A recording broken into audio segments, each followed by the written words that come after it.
So here's the rig as it was when I first flew it, and I'll show you a few changes I made before the final version. So I've changed up the cover, cleaned that up a bit, and I've also had to change the motors. And finally, some props that gave me minimal vibration.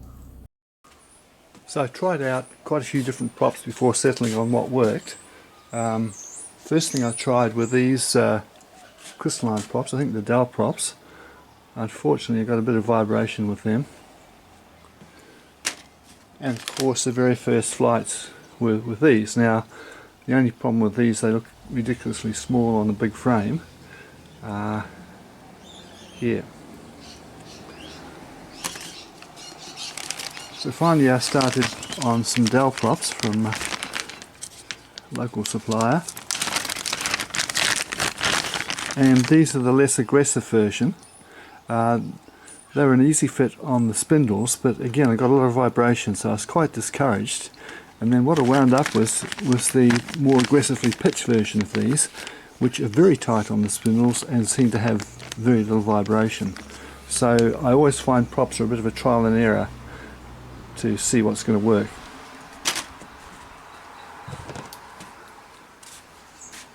On the motor side of things, I mistakenly thought that one of these had failed, so I went ahead and bought a modern sort of motor, similar spec, allegedly 2300 kV, but a bigger motor.